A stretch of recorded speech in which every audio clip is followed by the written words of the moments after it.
채팅창에 어, 오늘 강의안을 올려놨으니까요. 여러분 필요하시면 다운로드 받으셔서 참조하시면 되겠습니다.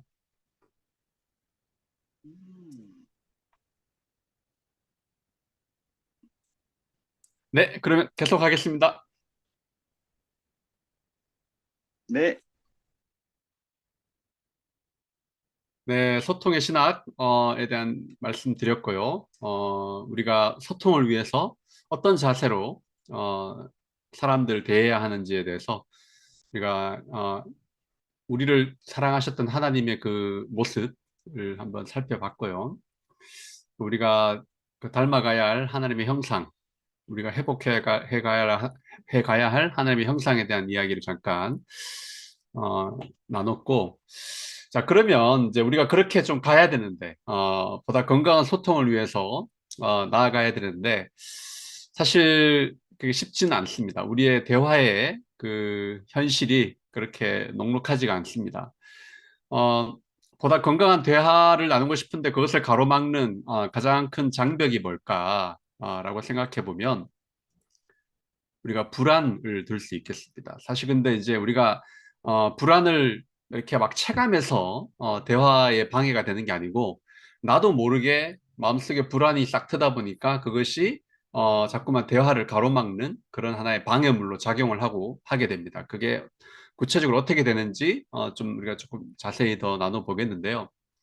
사실 사람들은 우리의 조언이나 그런 이야기를 듣기 전에 우리가 자신들의 이야기를 제대로 들을 수 있는 사람이라는 그런 느낌을 받고 싶어 합니다.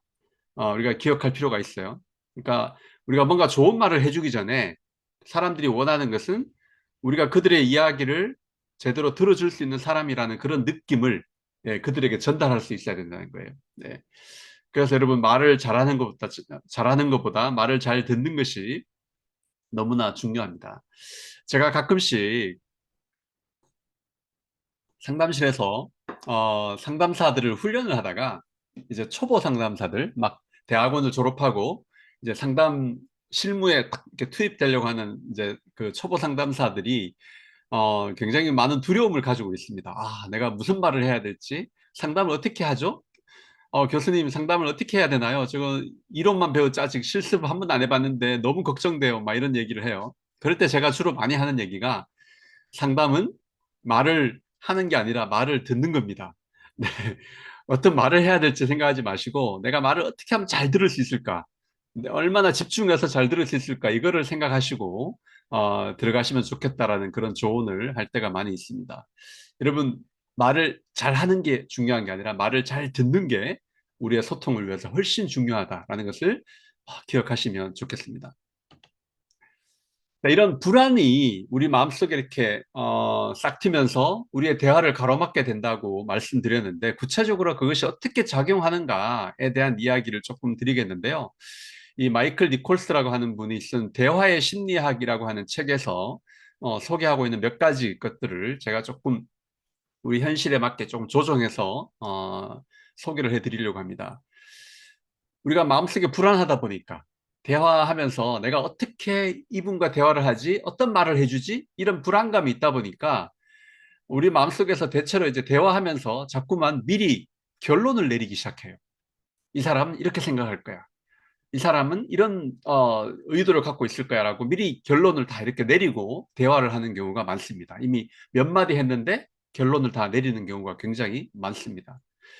어, 제가 이제 그 이 직업이 직업이다 보니까 어디 이렇게 마트를 가거나 아니면 카페를 가면 사람들 관찰하는 걸 좋아해요. 네, 사실 그렇게 하면 안 되지만 네, 가족들이 오면 가족들은 어떻게 서로 상호작용하는지 이렇게 보면서 저 가족들은 이런 가족 이런 소통을 많이 하는구나라는 것을 이렇게 보게 되는데 카페에 가서도 이렇게 사람들 모여서 얘기하는 걸 보면 재밌을 때가 있어요.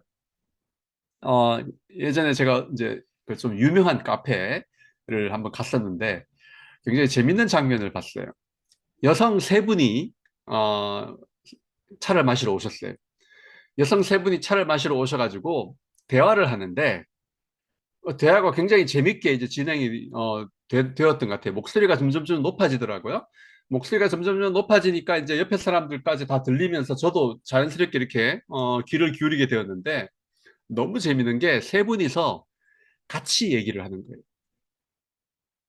여러분 그런 장면 혹시 보셨나요? 세 분이서 같이 얘기를 해요. 근데 서로 다 듣고 있는지 어쨌든 한 명도 말을 안 하는 사람이 없어요. 셋이서 같이 막 얘기를 하는 거예요. 와, 정말 놀라운 장면이었어요. 얘기하면서 남의 얘기도 같이 듣고 있어요.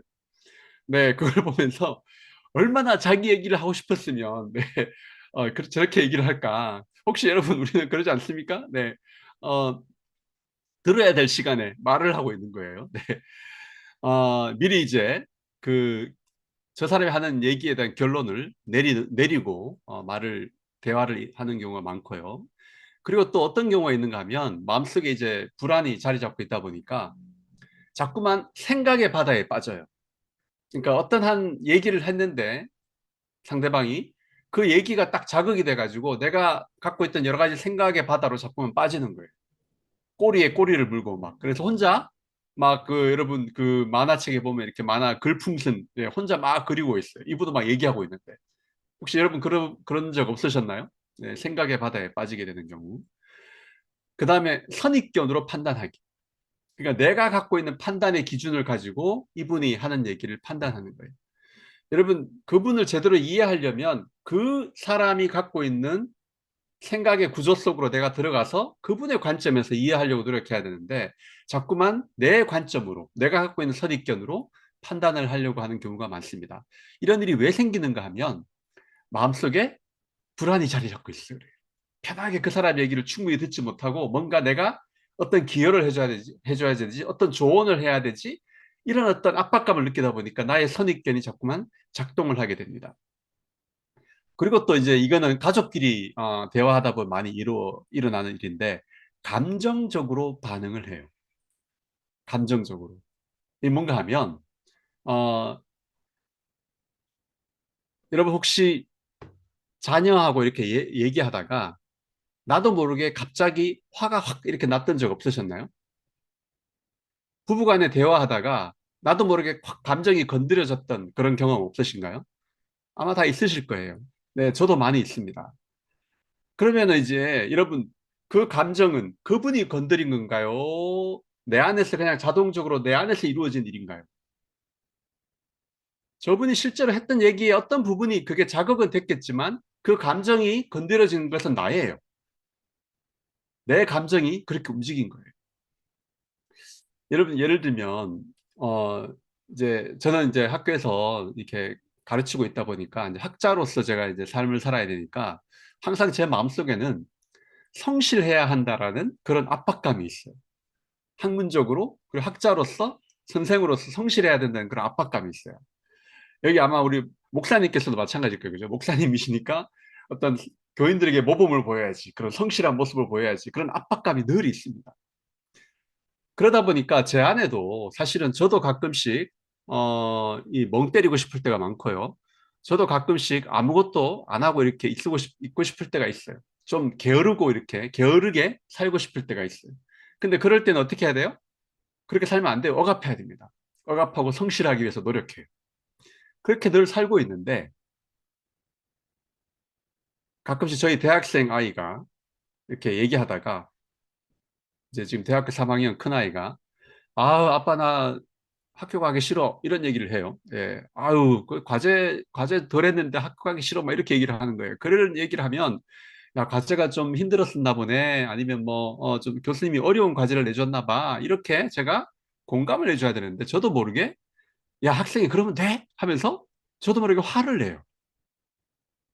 아이는 아빠한테 이해해 달라고 그 말을 한 건데 아빠는 화가 난 거예요. 그러고 나면 이제 제가 나중에 아이고야 이거는 내 안에 내 문제였지 우리 아이의 문제가 아니었구나라고 깨닫고 나중에 사과합니다. 아유, 아까 아빠가 화내서 미안해라고 얘기를 하는데 근데 저도 모르게 화가 날 때가 있어요. 감정적으로 반응한다는 말이 이런 거예요. 내 안에 감정이 올라오면 그 감정의 기초에서 반응을 하는 거예요. 우리가 조심해야 될 부분입니다. 특별히 가족과의 대화, 부부간 대화에서 굉장히 조심해야 될 부분입니다. 그 감정은 내 감정이지 상대방의 감정이 아니에요. 네, 우리가 기억할 필요가 있습니다. 왜 그래, 왜 그래요? 내 마음속에 불안이 있기 때문에. 제가 게으르게 살면 안 된다라고 하는 그런 저의 욕구를 막 억누르고 있기 때문에 저도 모르게 불안을 느끼고 있었던 거예요. 그 불안이 딱 자극되니까 저도 모르게 화가 났던 거죠. 네, 바로 그런 원리라는 거예요. 그 다음에 또 상처 자극하기. 이건 뭐예요? 뭔가 내가 좀 공격받는다는 느낌이 들어요. 아니면 내가 좀 약간 코너에 몰린다는 느낌이 들어요. 특히 이제 부부간 대화에서 그런 게 많죠. 그러면 어떻게 해요? 상대방 약점을 딱 공격합니다. 네, 상처를 자극해요. 네.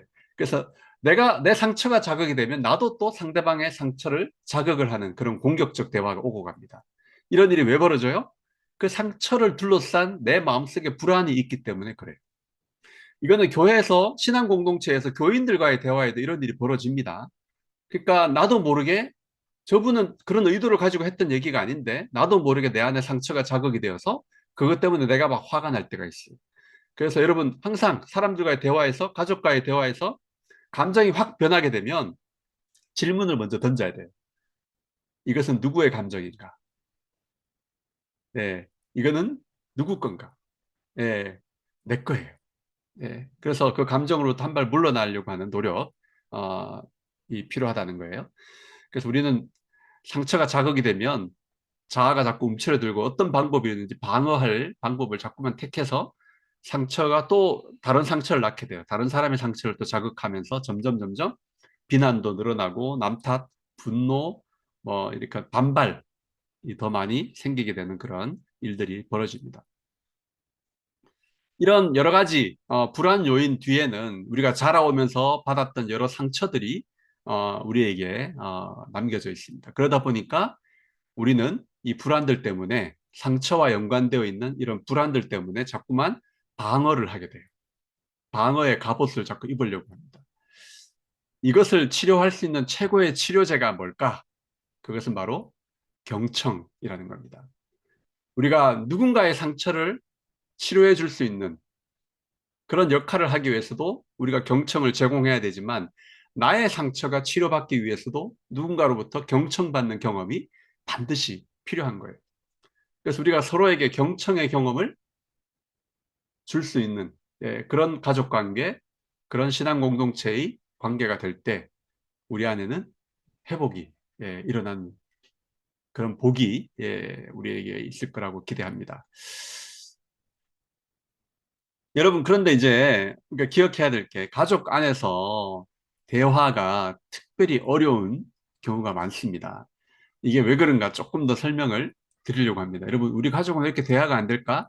자연스러운 거예요, 여러분. 네, 대화가 안 될 수 있습니다. 그 이유 중에 하나가 여러분, 가족은 다양한 관계가 복잡하게 얽혀 있는 조직입니다. 가족만큼 복잡한 조직이 없어요.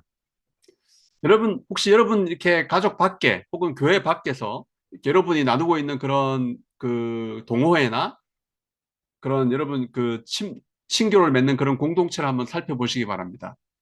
대체로 취미가 같거나 나이가 비슷하거나 성별이 같거나 뭐 고향이 비슷하거나 어떤 그런 동질성을 가지고 모여요. 근데 여러분 가족은 어때요? 아까 잠깐 저희 가족 말씀드렸지만 저희 가족만 해도 중학생, 대학생, 네, 재수생, 그다음에 그다음에 중년, 네, 남녀, 예. 이렇게 아주 다양한 이런 배경을 가진 구성원들이 모여 있어요. 여러분 대화가 잘 될까요? 대화가 잘 안 되는 게 자연스러운 거예요, 여러분. 네, 이걸 좀 우리가 감안을 해야 됩니다. 대화가 잘 안 될 수 있다라는 것을 우리가 기억할 필요가 있어요. 이런 복잡한 관계, 복잡한 어떤 그런 그 관계로 얽혀 있는 것도 있지만 또 한편으로는 또 가족이 우리를 힘들게 하는 것 중에 하나가 우리는 가족 구성원을 있는 그대로 보기가 굉장히 어렵습니다. 대체로 우리는 우리의 기대를 가족에게, 가족 구성원에게 이렇게 투여하는 경우가 많아요. 기대를 가지고 바라보게 됩니다. 왜 그렇습니까? 그것을 우리가 이제 정서 시스템이라고 부르는데 정서 시스템. 이 정서 시스템이라고 하는 이 시스템으로 체계로 가족이 묶여 있어요. 이 말이 뭔가 하면 예를 한번 들어드리면 이런 거예요. 여러분 만약에 어, 여기 이제 계신 여성분들 옆집에 있는, 이웃집에 있는 어떤 가정에 아이가 갑자기 학교에서 성적이 떨어졌어요. 그래서 그 어머니가 여러분에게 막 달려와서 이거 어떻게 누구 엄마 우리 애가 갑자기 성적이 떨어졌어 막 이렇게 고민을 얘기하면 여러분 어떻게 반응하시나요? 같이 막 우시나요? 네, 아니죠. 네. 누구 엄마 이럴 때 엄마가 너무 흥분하고 너무 아이를 나무라면 오히려 아이가 더 부담돼 가지고 공부하는데 방해가 될 거야. 그러니까 엄마가 먼저 좀 마음을 가라앉혀야 돼. 그리고 엄마가 좀 너무 아이를 나무라고 압박하기보다는 아이를 좀 이렇게 이해해주고 칭찬해주고 이렇게 해야 아이가 또 성적도 더 좋아질 수 있을 거야. 이렇게 얘기할 거예요. 그죠? 그러시죠? 네. 그런데 만약에 우리 아이가 그랬다고 생각해 봅시다. 우리 아이가 갑자기 성적이 10점이 떨어져서 왔어요. 여러분 어떻게 반응하시나요? 옆집 아이처럼 안 될 거예요. 그죠? 그 차이가 뭔가 하면 바로 정서 시스템이에요. 우리 아이는 정서 시스템으로 연결되어 있기 때문에 아이의 조그만 변화라든지 조그만 행동이 나에게 정서적으로 영향을 주게 되어 있습니다. 부부 간에도 마찬가지고 부모 자녀 관계도 마찬가지예요. 이게 정서 시스템이에요. 그래서 서로 이렇게 정서적으로 연결되어 있어요. 그러다 보니까 어떻게 해요? 그냥 있는 그대로 보기보다는 정서를 담아서 보게 돼요. 여러분 이게 나쁜 건 아니에요. 이것 때문에 어떻게 해요? 가족이 가능한 거예요. 서로 이렇게 좀 힘들어도 서로 이렇게 의지할 수 있고 그래도 가족밖에 없다라는 얘기를 하기도 하는데 또 이것 때문에 어떻게 해요? 가족끼리 상처를 주고받게 됩니다. 그 부분을 우리가 기억할 필요가 있어요. 그래서 이 정서 시스템이 우리의 생존에 너무나 중요한 이 하나의 밑바탕이 되지만 또 한편으로는 우리를 힘들게 하는 방해 요인이 되기도 한다는 걸 기억할 필요가 있어요. 그래서 예를 들면 가족 내에서 이제 대화가 잘 안 될 때 혹시나 정서 시스템의 영향 때문에 내가 감정적인 대응을 하고 있는 게 아닌가라는 질문을 반드시 던져봐야 됩니다. 우리 아이와 대화가 되지 않을 때 내가 아이에게 아이를 있는 그대로 바라보는 게 아니라 나의 너무 많은 기대를 투여하고 감정적으로 아이를 바라보는 게 아닌가라는 질문을 자신에게 한번 던져보시기 바랍니다. 그리고 여러분 부부가 만날 때도 어때요? 여러분 뭐 요즘 한 30대 정도가 이제 30대 중반 정도가 한국에서는 거의 뭐 결혼 정년기가 되고 있어요. 근데 이제 여러분 거의 한 30년을 전혀 다른 가정에서 문화에서 살다가 남녀가 만나서 결혼을 하게 됩니다. 한국말만 같이 쓰고 있지 모든 문화가 다 달라요. 그렇기 때문에 어떻게 해요? 아예 언어가 다르다고 생각해야 돼요. 근데 이러고 같이 살아야 돼요, 계속. 그러다 보니까 갈등이 자연스럽게 발생하는 것입니다. 예를 들면 어떤 아침에 어느 날 아침에 부인이 된장찌개를 쫙 이렇게 맛있게 끓였어요. 신혼부부였어요. 실제로 예, 있었던 일입니다. 신혼부부인데 된장찌개를 끓여가지고 부인이 야 너무 맛있게 됐어요 뭐 하고 남편에게 줬어요. 남편이 딱 먹어보니까 이건 된장찌개가 아니라 그냥 맹물탕이에요. 너무 싱거워요. 예. 그래서 처음에 신혼 때는 이제 아우 뭐 억지로 참고 먹다가 이제 점점 이렇게 말을 하게 되죠. 여보 이거 너무 싱거운데? 그래? 부인도 먹어봐요. 아니야 간이 너무 잘 맞는데? 아니야 이거 너무 싱거운데? 네. 누가 맞아요? 둘 다 맞아요. 네. 둘 다 맞는 거예요. 서로 그렇게 전혀 다른 입맛을 가지고 평생 살아온 거예요. 네. 이런 일들이 계속 발생하게 됩니다. 그러니까 의사소통이 원활하게 잘 될 것이다 라는 기대를 하면 어렵다는 거예요. 가족 안에서는. 그럼 우리가 뭐 해야 됩니까? 노력해야 돼요. 하나님이 우리와 소통하시기 위해서 우리에게로 기어 내려오신 것처럼 우리도 서로를 이해하기 위해서 예, 서로의 자리로 내려가기 위한 노력을 하지 않으면 자동적으로 소통이 잘 될 수는 없다는 거예요. 네, 우리 기억할 필요가 있습니다. 그래서 여러분 우리가 건강한 소통을 하기 위해서는 우리가 건강한 소통의 원리를 좀 알아갈 필요가 있어요. 몇 가지만 오늘 좀 여러분에게 말씀을 드리겠습니다. 여러분 소통이라고 하는 것은 어떻게 이루어지는가? 대화를 그냥 하는 것 같지만 이 소통은 굉장히 복합적인 상호작용을 통해서 이루어지는 종합 예술입니다. 여러분 기억할 필요가 있습니다. 여러분 지금 그 우리가 줌으로 만나다 보니까 약간의 우리 그 여러분과 저 사이에 간격이 있어요. 근데 아마 이제 같은 공간에서 만나서 이렇게 강의를 주고받았으면 여러분의 표정, 저의 표정, 또 여러분이 앉아 계시는 자세, 이런 모든 것들이 서로 저에게 영향을 주었을 것이고, 또 제가 여러분을 바라보는 자세, 이런 모든 것들이 다 서로 영향을 주고받았을 거예요. 단지 말만이 강의는 아닌 거예요. 그죠? 이 소통이 굉장히 복합적으로 이루어집니다. 종합예술이라는 말이 바로 이런 거예요. 그래서 의사소통은 신체, 그리고 우리가 갖고 있는 가치관, 또 그동안 했던 과거의 경험들, 또 우리가 느끼는 감각기관, 아까 된장찌개를 맛보는 그 감각기관, 예, 냄새, 맛, 촉감, 언어 능력, 또 각자가 갖고 있는 두뇌의 능력, 이런 모든 것들이 다 복합적으로 어우러져서 이루어지는 게 소통이라는 거예요. 그래서 말이 안 통한다라고 할 때 너무 간단하게 우리가 생각할 문제가 아니라는 거예요. 그래서 이런 복잡한 과정을 같이 좀 고민을 해봐야 됩니다. 그래서 모든 감각기관, 지각, 직관 능력이 총동원되어서 이루어져요. 과거, 현재, 미래의 기대가 함께 작용하는 가운데 지금 나와 그대 사이에서 이루어지는 대화가 지금 이루어지고 있는 거예요. 네, 이런 시간을 포함해서 또 우리의 여러 가지 다양한 존재의 요소들을 다 포함해서 함께 이루어지고 있는 게 의사소통이다라고 우리가 기억을 하시면 좋겠습니다. 그래서 소통이 너무 쉬운 게 아니다. 한국말만 하면 다 소통되는 게 아니라는 거예요. 기억할 필요가 있습니다. 그리고 또 여러분, 대화를 나눌 때 우리가 이제 상담사들이 상담실에서 저도 이제 상담사를 훈련시킬 때 이런 부분을 강조를 하게 되는데, 내담자들이 하는 말이 있어요. 이 말도 중요합니다. 근데 그 말을 어떤 억양을 사용해서 하고 있느냐가 굉장히 중요해요. 네, 에 관심을 가져야 됩니다. 또 이것보다 더 중요한 게 그 말을 할 때, 그 억양을 가지고 그 말을 할 때 얼굴 표정, 어떤 표정을 가지고 말을 하고 있는가.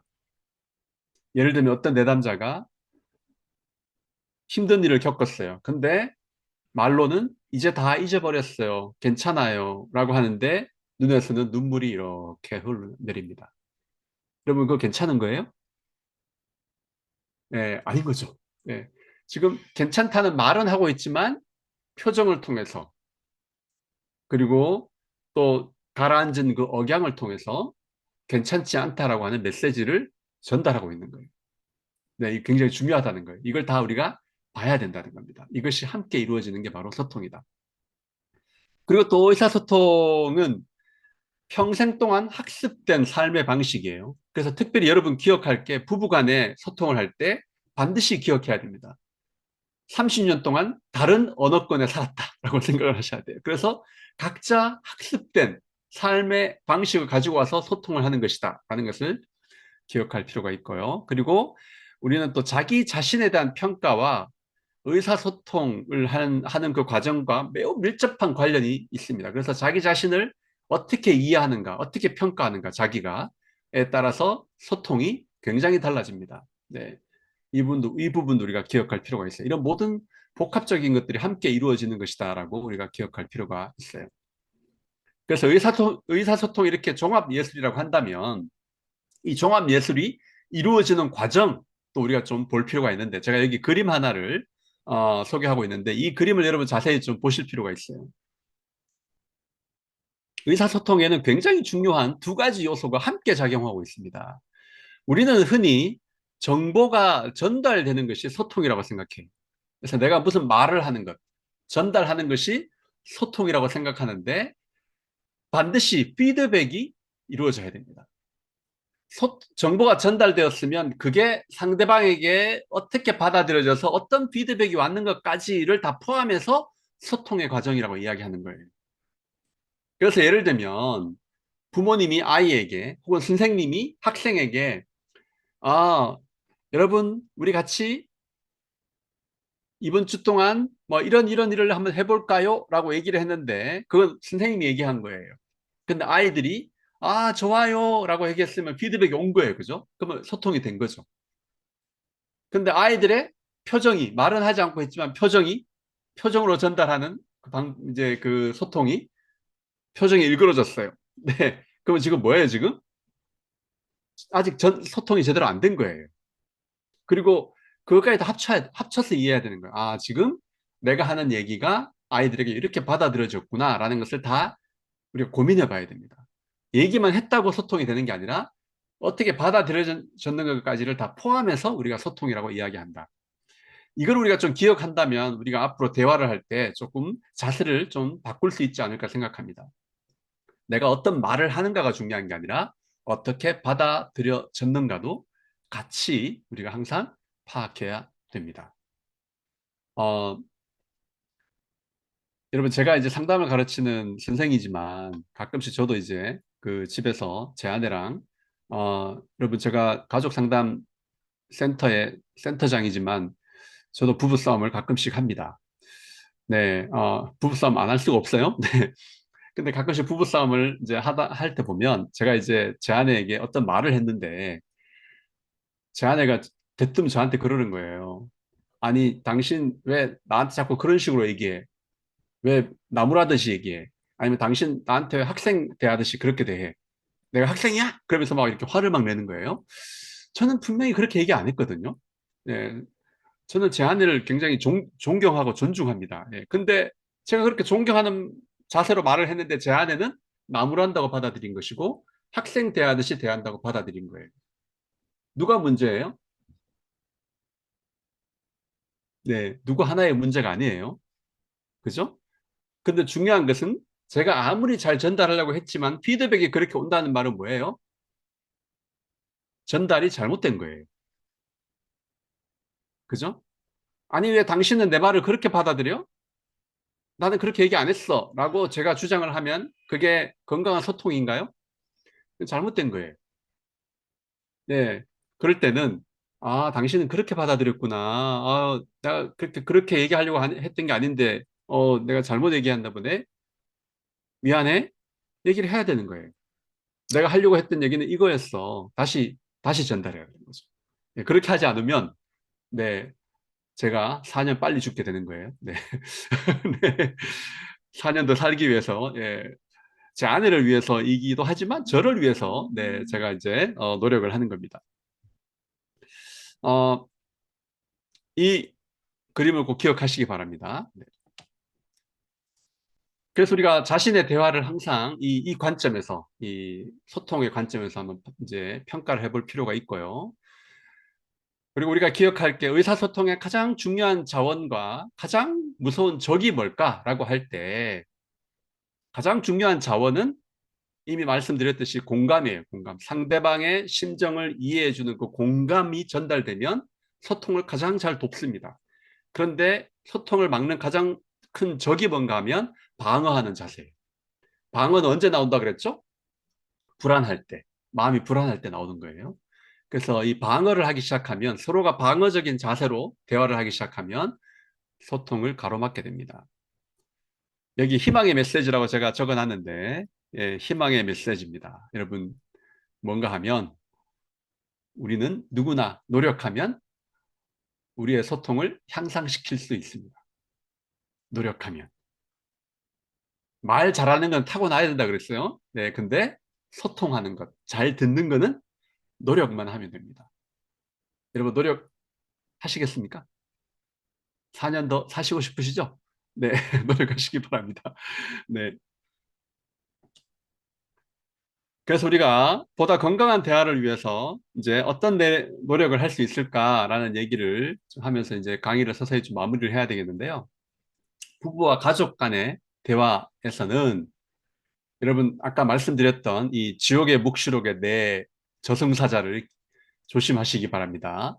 경멸, 비난, 방어, 벽쌓기. 혹시 이런 방법의 말을 내가 사용하고 있는지를 한번 늘 점검해 보시기 바랍니다. 우리 부부가 이런 대화를 나누고 있는지 늘 점검해 보시고 상대방이 이런 말을 한다고 내가 일부러 지적할 필요는 없어요. 그러면 오히려 상대방을 더 방어하게 만듭니다. 내가 그런 말을 안 쓰려고 노력하면 되는 거예요. 자신이 그런 말을 안 쓰려고 자꾸 노력하다 보면 상대방도 덜 쓰게 됩니다. 왜 이런 말을 덜 쓸까요? 내가 이런 말을 덜 사용하면 상대방의 마음이 덜 불안해집니다. 내가 오히려 경청하고 공감을 전달하게 되면 덜 불안해지니까 이런 말을 사용할 필요가 없어지는 거예요. 그래서 우리가 중요하게 생각해야 될 게 대화를 할 때 주로 어떤 방법으로 대화를 많이 하는가. 주로 이런 경멸, 비난, 방어, 벽쌓기 이런 쪽으로 많이 이어지는 대화는 대체로 부정적인 뉘앙스로 시작하는 대화들이 이런 방향으로 많이 이어지는 거예요. 그래서 가능하면 긍정적인 대화부터 시작하는 게 좋습니다.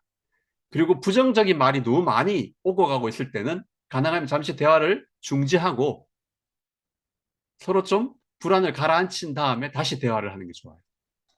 예, 부부간의 대화를 할 때도 기억할 필요가 있겠습니다.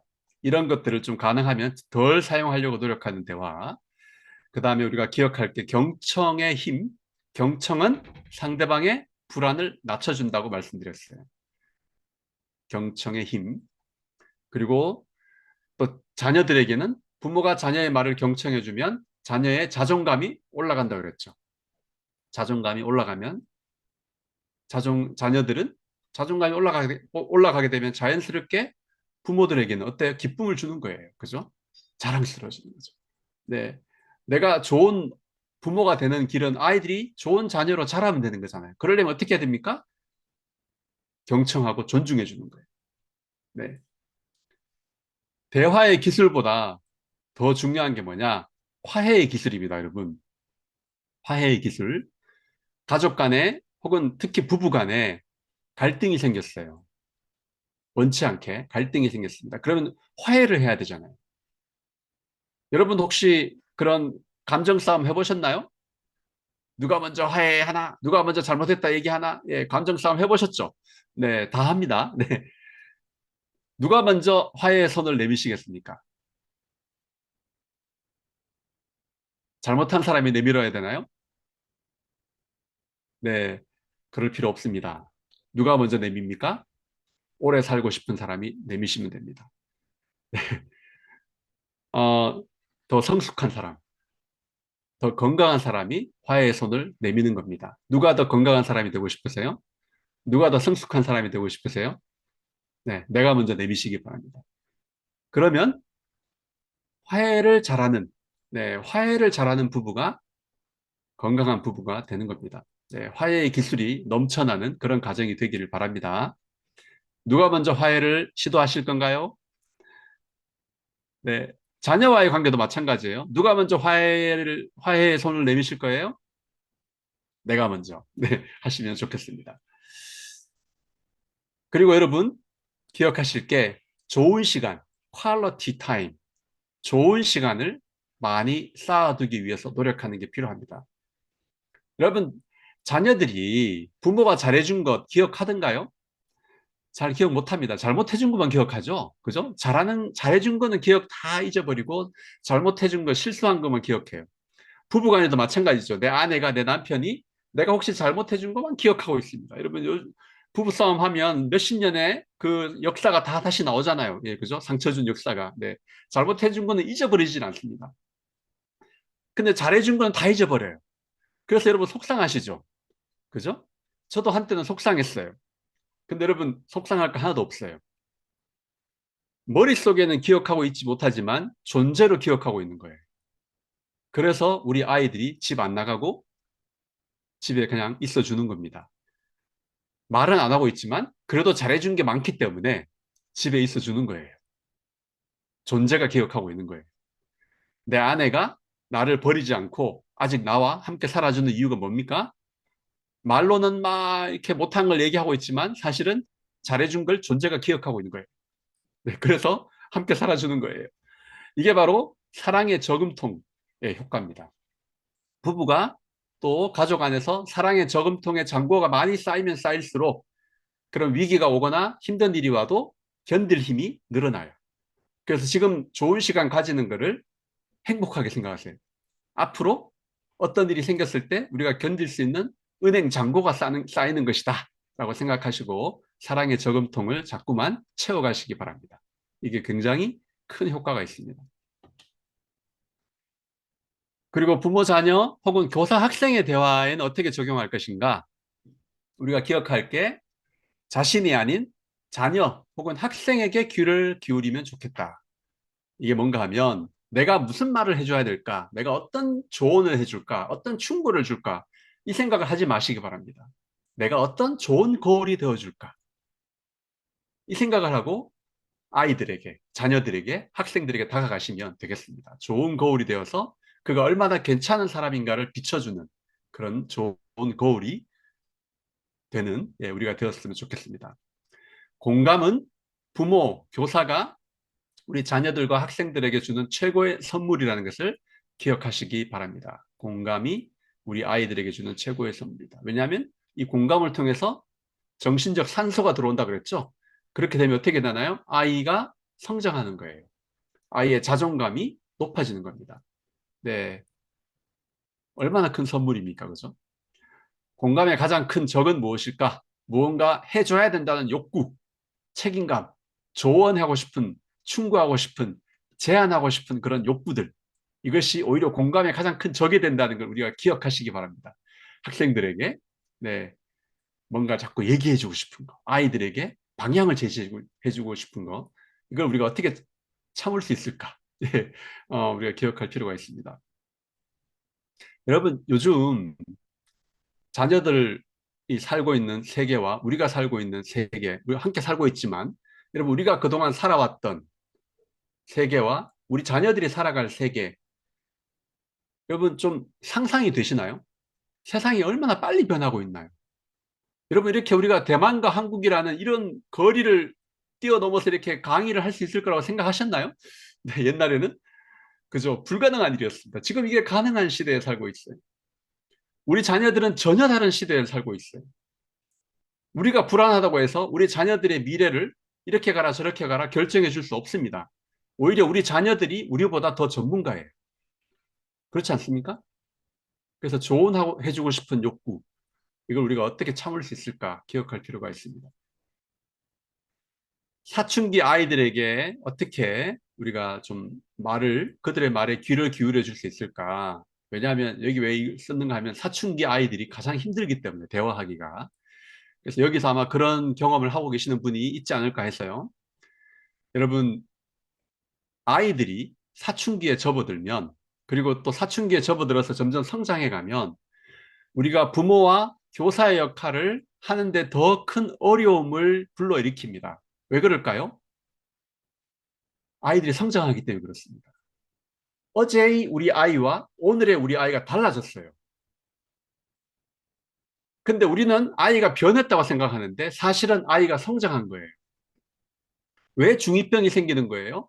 아이가 성장하기 때문에 생기는 거예요.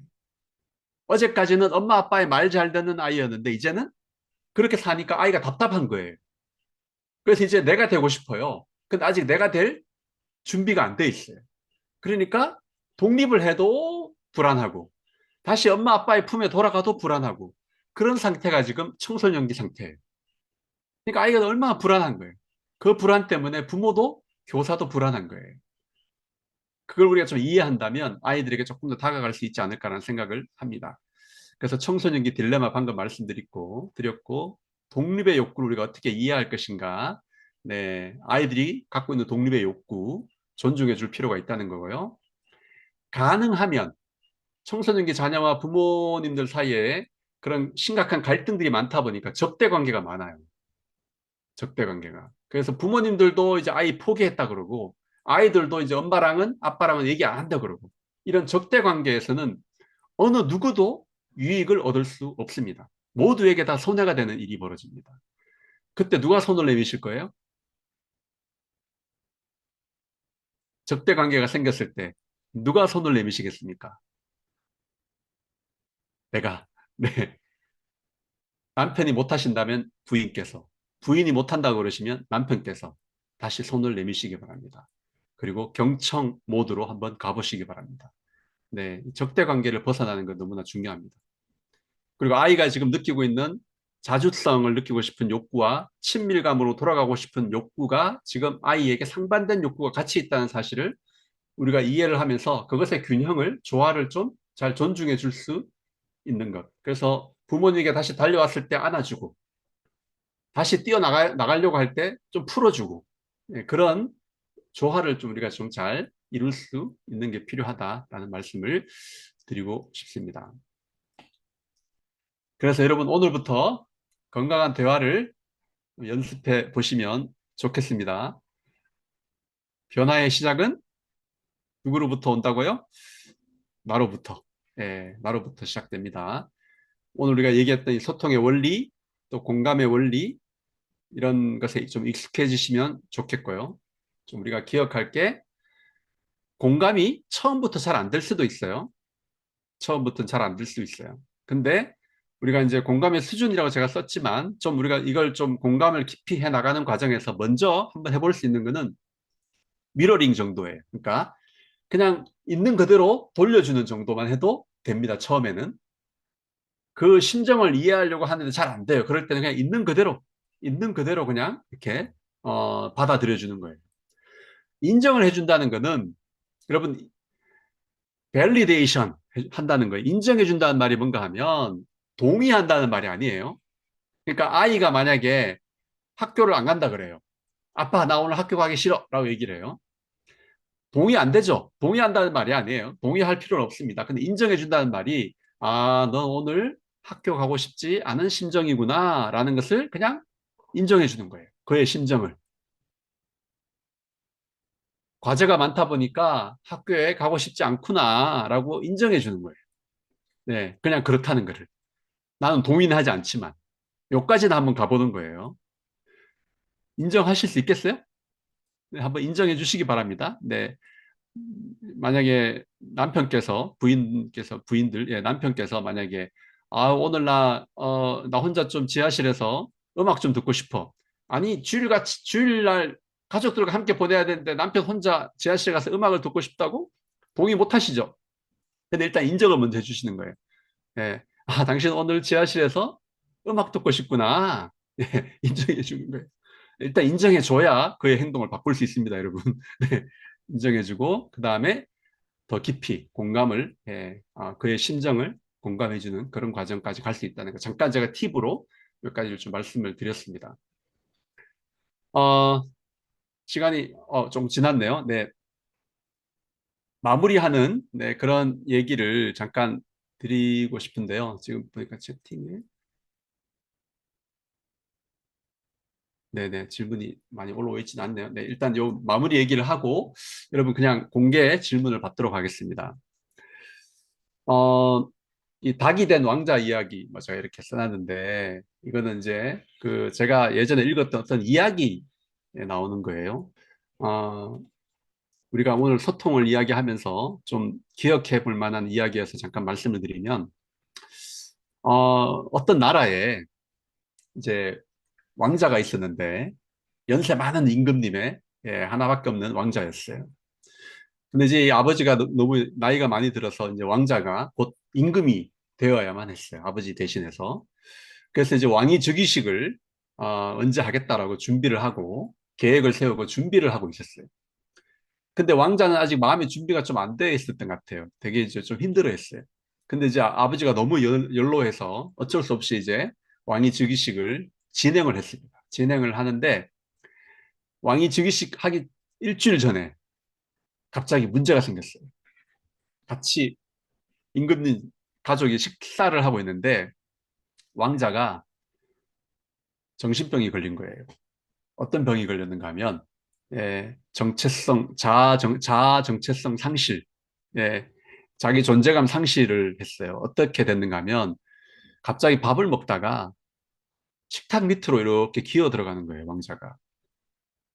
식탁 밑으로 기어 들어가더니 손을 이렇게 올리더니 쪼그려 앉아가지고 꼬꼬댁 꼬꼬댁 하는 거예요.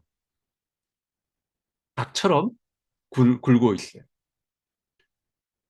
아무리 말을 시켜도 말을 하지 않아요. 완전히 닭이 되어버렸어요. 꼬꼬댁 꼬꼬댁 할 뿐이지 아무 대답도 하지 않습니다. 난리가 났어요. 이제 일주일도 안 남았는데 왕이 즉위식이 왕자가 식탁 밑에서 나오질 않고 있어요. 꼬꼬댁거리면서. 큰일 났습니다. 자기 정체감 상실을 해버렸어요. 그래서 임금님이 나라에 있는 네, 모든 용한 의사들을 다 불러 모았어요. 불러 모아가지고 왕자의 병을 고치게 했습니다. 왕자의 병을 고치기 위해서 뛰어난 의관들이 다 왔겠죠. 와가지고 왕자님을 고치려고 했습니다. 근데 못 고쳤죠. 예. 여러분 예상이 되시죠? 진료가 안 되는 거예요. 왕자님, 뭐가 문제인가요? 하고 물어보면 부리로 입으로 콱 이렇게 기를 쪼으면서 저한테만 얘기해 주세요 하는데 입을 콱 쪼으면서 기를 쪼으면서 꼬꼬댁 그러는 거예요. 진료가 안 돼요. 대화가 되지 않습니다. 최고의 의사들이 와서 고치려고 했는데 대화가 되지 않습니다. 못 고쳤어요. 결국 왕위 즉위식은 무기한 연기가 되었습니다. 임금님도 시리에 잠겼고 온 나라가 슬픔에 잠겼어요. 근데 어느 날 그 소식을 전해들은 어떤 한 노인이 개나리 보찜을 이렇게 메고 왕궁으로 찾아왔어요. 임금님에게 할 얘기가 있다고 왕궁으로 찾아왔어요. 자기가 왕자를 고쳐보겠다고. 아니, 그 나라 최고의 의사들이 못 고쳤는데 이 노인이 고치겠다니까 사람들이 황당했습니다. 근데 어쩌겠어요. 이제 더 이상 대안이 없어졌어요. 그죠? 없는데. 임금님에게 이 노인이 왔어요. 당신이 어떻게 고치겠다는 거야? 임금님, 제가 해보겠습니다. 달리 대안도 없지 않습니까? 그래서 임금님도 자포자기하는 심정으로 이 노인에게 왕자를 진료하게 했습니다. 이 노인이 왕자가 있는 식탁으로 가까이 가더니 개나리 봇집을 탁 풀고 자기도 식탁 밑으로 기어 들어가는 거예요. 식탁 밑으로 기어 들어가서 자기도 왕자 옆에서 이렇게 손을 들더니 꼿꼿해 꼿꼿해 하고 있어요. 갑자기 왕자에게 닭친구가 생겼어요. 그 닭친구로서 왕자와 같이 밥이 들어오면 입으로 쪼아 먹기도 하고 같이 이렇게 친하게 지냈어요. 서로 의사소통도 하고 하면서 친하게 지냈습니다.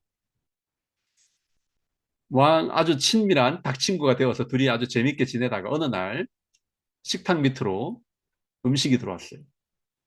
음식이 들어왔는데 이 노인 닭이 왕자 닭에게 여보게 젊은이 우리 닭들도 이제 변해야 산다네. 네, 자기들의 소통 방법이 있었겠죠. 이 손으로 한번 먹어봐 얼마나 쉬운데 하면서 손으로 이렇게 먹는 이렇게 모습을 보여주는 거예요. 이 왕자가 아니 닭이 어떻게 그렇게 먹어? 막 이렇게 하다가 이 노인 닭이 이렇게 재밌게 먹으니까 왕자 닭이 따라 해봤어요. 쉽잖아요 훨씬. 네. 손으로 입으로 사람이 입으로 쪼아 먹으면서 얼마나 힘들었겠어요. 재밌네? 하면서 서로 이렇게 또, 재밌게 서로 이렇게 웃으면서 입으로 음식을 먹고. 그리고 또 다른 것들이 또 있을 때, 또 이제 이 노인닭이 왕자닭에게 조금씩 사람처럼 살아가는 방법을 한 개씩, 한 개씩 가르치기 시작했어요. 그렇게 한참의 시간이 지났습니다. 한참의 시간이 지난 다음, 둘이서 손을 잡고 식탁 밑에서 걸어 나와서 이 왕자님이, 네, 아버지의 뒤를 이어서 임금이 되었다는 그런 이야기가 있더라고요. 제가 그 이야기를 보면서 너무 간단한 이야기지만 제가 무릎을 딱 쳤어요. 이게 상담이구나. 이게 대화구나. 우리는 누군가를 도와주려고 할 때, 저도 이제 상담자지만 내담자가 왔을 때, 그 식탁 밑에 힘들어요. 빨리 나와요. 이렇게 얘기하는 경우가 많습니다.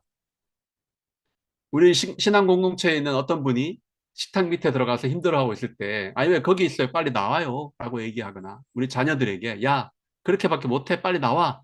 제대로 뛰어봐. 라고 이야기할 때가 참 많습니다. 그런데 변화는 일어나지 않습니다. 이 왕자에게 어떻게 변화가 일어났나요? 노인이 기어서 식탁 밑으로 들어갔을 때, 그리고 그의 친구가 되어줬을 때 일어났습니다. 여러분, 어떻게 우리에게 구원이 들어왔나요? 하나님이 친히 이 질퍽거리는 우리가 살고 있는 세상 속으로 인간이 되어서 기어 들어오셨을 때 우리에게 구원이 들어왔습니다. 소통은 이처럼 단지 대화를 하는 것으로 끝나는 것이 아니라 누군가에게 삶의 의미가 될 수 있고 변화의 기회가 될 수 있고 또 생명이 될 수도 있는 너무나 중요한 우리의 삶의 여정이 될 것입니다. 이런 건강한 소통의 과정에 우리 모두 함께 네, 이 하나님께서 우리에게 해주셨던 것처럼 우리도 참여하는 그런 신앙 공동체가 되었으면 좋겠습니다. 네, 여러분 강의 이 정도로 마무리를 하겠습니다. 예, 감사합니다. 우리 감사합니다. 예, 화면 보이시는 손으로 이렇게 아까 손 흔들기 한번 해주면 좋겠습니다. 감사합니다. 예, 네, 감사합니다. 네. 예. 지금 조승현 목사님이 갑자기 사모님이 편찮으셔가지고, 그래서 나가셨어요. 그래서 제가 이걸 지금 어떻게, 뭐, 질문이 아마 들어온 것 같은데 제가 잘 몰라서, 우리 우장로님 어떻게, 그, 아까 질문, 어, 예, 또 직접 질문하셔도 되니까 우리 한번 인도해 주시겠습니까? 네, 여기 질문 있네요. 네. 예, 질문 좀 올라와 있네요. 알겠습니다. 제가 읽을까요? 네. 질문, 첫 번째 질문이 어려서 건강한 거울 효과를 누리지 못한 사람이 성인이 되면 나타나는 모습은 어떤 모습일까요? 라는 게 첫 번째 질문이고요. 두 번째 질문은 부모가 건강한 거울 효과를 누리지 못하면 자녀에게 그대로 전달될 가능성은 얼마나 되나요? 어린이나 학생들을 보았을 때 부정적 거울 효과 속에 있는 학생들의 외적인 현상은 주로 어떻게 나타나는가요? 네, 굉장히 좋은 질문인데요. 이게 이제 우리가 그 뭐 거울 효과라고 이렇게 쓰셨는데 사실 이제 거울 우리가 좋은 거울 경험을 많이 하게 되면 그것이 이제 우리에게 자연스럽게 건강한 자아상 그리고 또 높은 자존감 형성에 도움이 된다 아까 말씀을 드렸습니다.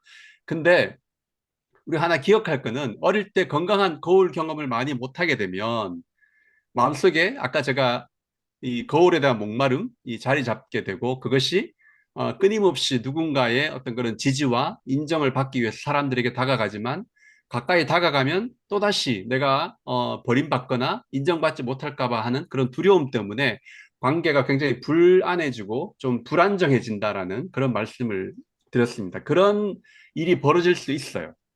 한편에서는. 그리고 또 한편에서는 뒤에 나온 이제 질문들과 연결되는데 어릴 때 그랬지만 자라나면서 좋은 선생님을 만나거나 또 결혼을 해서 좋은 어떤 배우자를 만나게 되면 여러분 그 상처가 어릴 때 상처가 어디서 왔나요? 관계에서 왔죠. 그러면 그 상처가 회복되는 길은 뭐를 통해서 가능할까요? 관계를 통해서 가능한 거예요. 그래서 좋은 사람을 만나고 좋은 공동체를 만나고 하게 되면 그래서 좋은 거울 경험을 이후에라도 하게 되면 어떻게 될까요? 어린 시절에 그 상처가 회복이 되게 됩니다.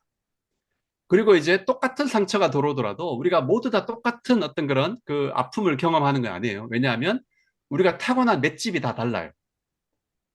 어떤 분은 더 강한 맷집을 가지고 태어나는 분이 있고 어떤 분들은 좀 맷집이 더 약한 분이 있어요. 좀 더 취약하게 태어나는 분이 있어요. 우리 건강도 비슷하죠. 그런 것처럼 효과가 똑같이 나타나는 건 아니다라는 것을 우리가 알 수 있습니다. 그래서 우리가 그걸 리질리언스, 회복 탄력성 이렇게 부르는데 각자 타고난 회복 탄력성, 상처를 입었을 때 그걸 회복해낼 수 있는 탄력성이 다 달라요. 네, 그것을 우리가 좀 기억할 필요가 있습니다. 그래서 여러분 나중에도 좋은 경험을 많이 하게 되면, 좋은 사람을 많이 만나게 되면 충분히 회복될 수 있다는 사실을 기억하시면 좋겠고요. 이 신앙 공동체가 또 여러분에게 그런 좋은 경험을 주기를 기대하고, 또 우리 부모님들이 이제 그 부부 관계를 통해서 먼저 좀 많은 회복을 경험하시고, 그러면 자녀들에게 좀 다른 자신이 받았던 거와는 다른 또 보다 건강한 거울 경험을 또 제공할 수 있다라고 생각을 합니다. 어, 예, 요즘 청소년기의 아이들은 말을 잘 안 하는 경향이 많습니다. 아이들의 얘기를 들어주고 싶어도 얘기를 잘 안 하기 때문에 경청이나 공감을 해주기도 어려운데요. 청소년기 사춘기 아이들로부터 말을 할 수 있도록 유도할 수 있는 대화법이 있을까요? 굉장히 어려운 도전입니다. 왜냐하면 어, 세대가 바뀌었어요. 과거에는 대화가 아니면 소통할 방법이 없었거든요. 근데 지금은 온갖 방법으로 애들이 소통을 할 수 있는 다른 방법들을 찾게 돼요. 그죠? 그래서 특히 이제 그런 온라인상에서 그런 많은 관계들을 또 경험하기 때문에 현실 관계에서 어려움을 겪는 아이들이 위축되어 있다가 온라인에 가가지고 막 활발하게 관계를 맺는 아이들이 있습니다. 가끔씩 이런 경험을 통해서 현실에서 경험했던 그 위축감, 상처가 회복되는 경우도 있어요. 그런데 대부분의 경우는 이 경험에 자꾸 집착하다 보면 현실 감각은 점점 더 떨어집니다. 그래서 아이들이 현실에서도 건강하게 잘 지내도록 돕기 위해서는 여기에서만, 여기 이 경험을 버리라는 게 아니라 여기에서만 있는 게 아니라 현실에서도 어느 정도의 그런 경험을 할 수 있도록 하는 기회를 제공하기 위한 그런 노력들을 우리가 해야만 합니다. 근데 아이들은 거기에 전문가예요. 이쪽 분야에. 근데 우리가 너무 모르다 보니까 아이들에게 접근할 수 있는 그런 어, 기회를 이렇게 창출해내기가 쉽지 않습니다. 그래서 이제 잘 모르는 경우에 부모님들 같은 경우 혹은 선생님들이 어, 금방 아이들에게 어떤 그런 대안을 제시해 주려고 하지 말고 그냥 아이가 하고 있는 일에 대해서 판단하지 말고 그냥 관심을 조금씩 가져주는 것. 그 정도로도 조금씩 접촉점이 생기지 않을까라는 생각을 합니다.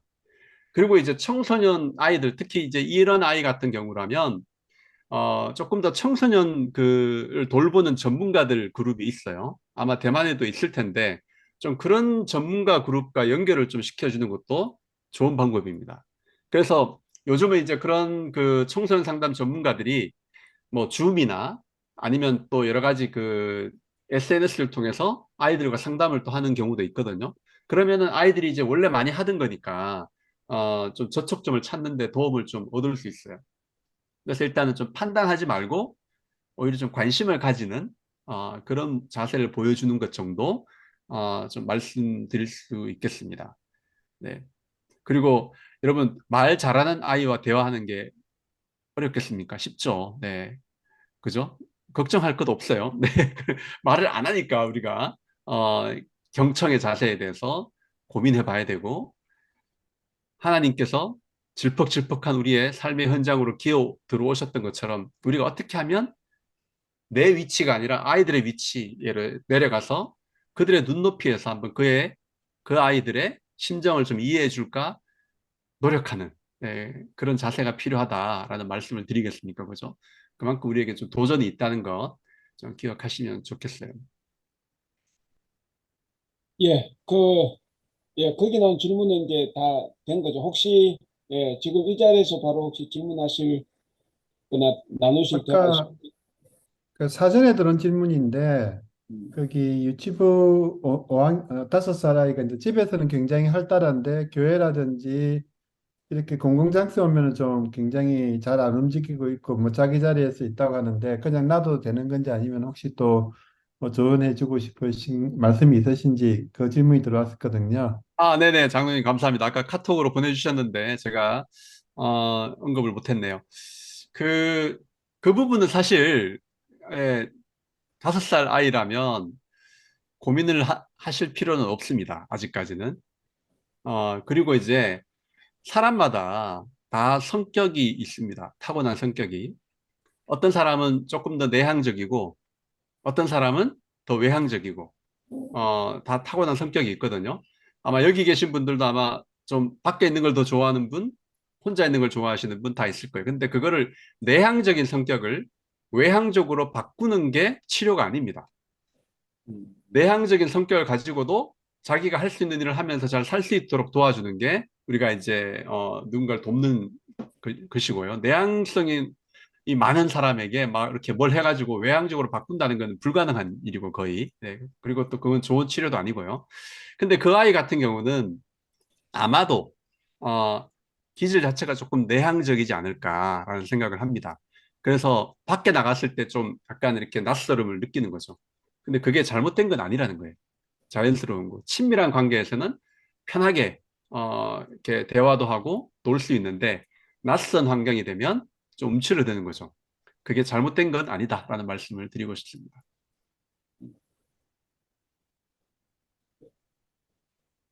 예, 혹시 또, 그, 음, 그 앞부분 질문 3.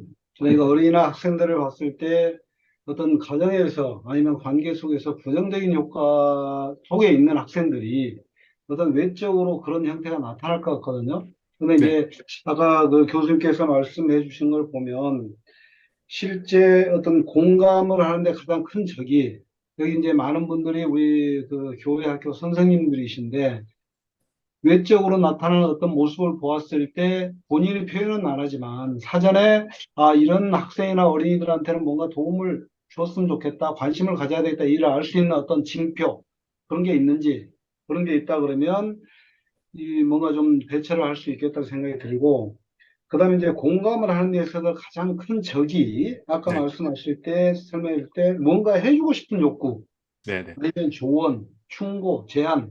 사실은 이 상담이라는 게 뭔가 이게 문제점을 발견하면 도와주고 싶은 욕구가 반드시 일어날 거라고 생각이 되거든요. 네. 특히 그 민감한 사춘기 학생들이나 이런 학생들을 이런 했을 때 그냥 마냥 시간을 가지고 아까 말씀하신 대로 관심만 가지고 두고 보기만 하면 된다? 그거보다는 뭔가 적극적인 좀 액션이 필요하지 않겠나? 그런 생각이 드는데 그런 부분은 어떠신지 좀 아, 네, 네. 말씀해 주겠습니다. 예. 너무 좋은 질문입니다. 네, 감사합니다. 이제 첫 번째 질문, 아까 제가 좀 언급한 것 같아서 이제 지나갔는데요. 관계에서 이제 충분한 그런 거울 경험을 못한 사람들 같은 경우는 관계에서, 어, 사람들과 나누는 관계를 좀 편하게 받아들이지 못하고 관계가 좀 이렇게 깊이 들어가려고 하면 좀 불안해지기 시작합니다. 그래서, 어, 가까이 다가갔다가 뒤로 확 물러났다가 하기도 하고, 혹은 화를 낼 상황이 아닌데 막 이렇게 감정 표현을 막 해가지고 스스로 막 관계를 좀 이렇게 어렵게 만들기도 하고, 그런 경우도 있고요. 혹은 조금만 일이 생기면 위축돼 버립니다. 네, 그런 형태들이 나타나는데 그게 다 마음속에 이제 그런 건강한 거울이 없다 보니까 관계가 불안한 거예요. 네. 근데 그런 모습들을 볼 때, 아, 그게 관계를 맺고 싶지 않은 게 아니에요. 그죠? 왜 다가갔길래 관계를 맺고 싶은 거예요. 그런데 다가갔더니 거울 경험이 없다 보니까 혹은 거기서 상처가 있다 보니까 불안이 올라온 거죠. 그래서 우리가 이해할 때, 아, 얘는 관계를 싫어하는구나 이렇게 이해하지 마시고 불안이 있구나. 그러면 어떻게 할까요? 막 다가가지고 야, 그래도 와서 해. 이게 아니라 뭘 해야 될까요? 그 마음의 불안을 공감해 주는 거예요. 만져주는 거죠. 그리고 만약에 위축되어 있는 경우에 가가지고 빨리 나와. 이게 아니라 위축되어 있는 상태를 존중해 주는 거예요. 그렇지만 나는 너에게 관심을 갖고 있어. 라고 이렇게 표현해 주면서 그렇게 되면 이제 관계는 맺고 있대 자기가 좀 위험하다고 느낄 만큼 관계는 아니면서 그러면서도 연결은 돼 있는 상태. 이게 아이들에게 많은 도움을 줄 수 있다라는 말씀을 드리고 싶고요. 어, 그 두 번째 질문 같은 경우에 사실 저도 우리 아이들에게 많이 하는 실수예요, 그게. 우리 자녀들에게. 제가 상담실에서는 그렇게 하지 않는데 우리 자녀들에게는 예, 너무 많은 조언을 해주고 너무 많은 제가 보기엔 너무 좋은 길이거든요, 그게. 예, 너무 맞는 말이고, 맞는 길이거든요. 그러다 보니까 점점 제가 말을 많이 하면 할수록 우리 아이들이 저와 얘기를 안 하려고 그럽니다. 여러분, 불안이 높으면요.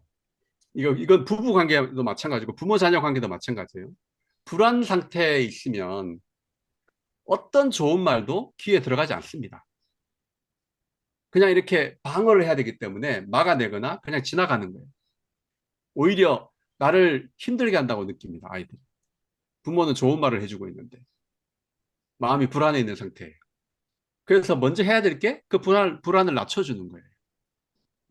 경청받고 있다는 느낌을 통해서 불안을 낮춰주게 되면 부모가 얘기 안 해도 아이들이 물어봅니다. 우리가 뭐 이렇게 뭐 좋은 일 알려줄까? 이렇게 얘기 안 해도 아이들이 어떻게 하면 좋을까? 오히려 물어보게 됩니다. 그럴 때 얘기해 주면 되는 거예요. 충분히 먼저 불안을 낮춰주는 작업이 이루어져야 교육도 효과가 있다라는 말씀을 드리고 싶습니다.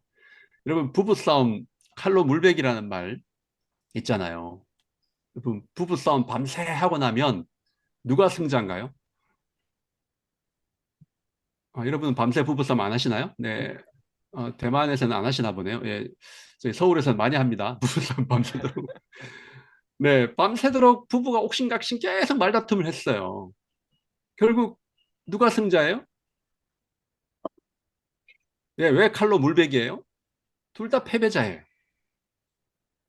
시간만 낭비한 거예요. 그 어떤 얘기도 들리지 않았어요. 왜냐하면 나를 방어해야 되기 때문에 불안한 상태에서. 네, 오히려 나를 공격한다고만 느낀 거죠. 그래서 그럴 때는 한 발 물러서서 오히려 좀 불안을 낮춰서 불안을 높이는 대화가 아니라 불안을 좀 낮춰주는 그런 대화를 서로 하기 위한 노력을 할 필요가 있다는 거죠. 그랬을 때 오히려 더 효과적으로 예, 대화를 할 수 있다라는 말씀을 드리고 싶습니다. 네, 여러분 우리가 다른 사람을 바꿀 수는 없습니다. 그죠? 여러분 뭐 인생 경험이 저보다 많은 분 많으신데 그렇잖아요. 그죠? 경험해 보셨잖아요. 누군가에게 말을 해서 그 사람을 바꾼다는 것은 굉장히 어려운 일입니다. 우리가 상담실에서 내담자를 만나서 이야기할 때도 마찬가지예요. 어, 와서 자기 남편 때문에 힘들다는 얘기를 끊임없이 하고 계시는 어떤 부인이 계셨어요. 그래서 내가 선생님 어떻게 하면 제 남편을 바꿀 수 있을까요? 근데 그분 얘기를 충분히 경청한 다음 제가 그분에게 드려야 되는 그분을 이해시켜야 될 게 있는데 뭔가 하면 남편을 부인이 바꿀 수는 없어요. 근데 할 수 있는 일은 있어요. 부인 자기가 바뀌는 거예요. 나는 바뀔 수 있잖아요. 내가 내 행동을 선택할 수 있으니까. 근데 그렇게 되면 그 효과가 남편에게도 아이들에게도 가족에게도 간다는 거죠. 네. 그래서 우리가 좀 쉽지 않지만 답답하기도 하지만 네, 우리 청소년들 참 접근하기 어렵거든요. 일단 그들의 마음을 얻는 것에 조금 더 집중을 하면 어떨까라는 말씀을 드리고 싶습니다. 네. 감사합니다. 좋은 질문. 감사합니다. 예, 또, 예, 다른 분들 질문 하시고 싶은 거 없습니까?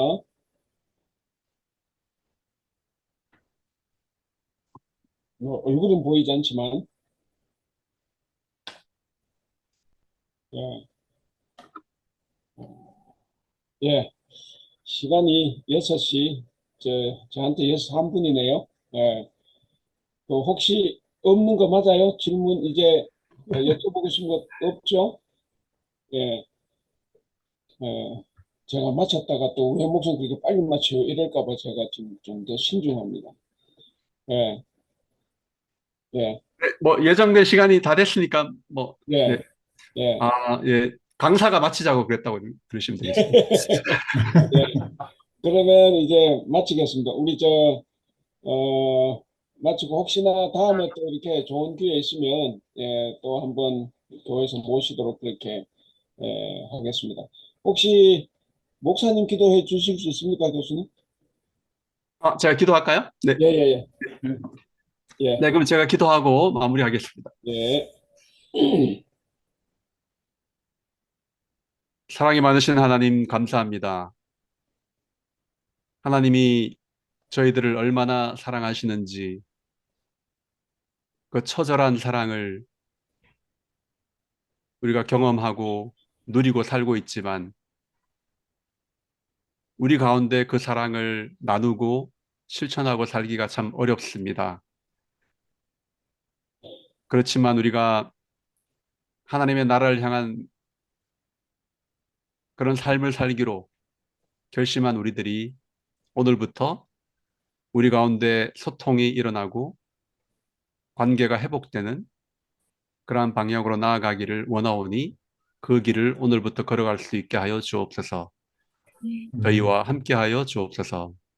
예수님의 이름으로 기도합니다. 아멘. 아멘. 감사합니다. 감사합니다. 예, 전부 다 응구를 한번 보여주세요. 감사합니다.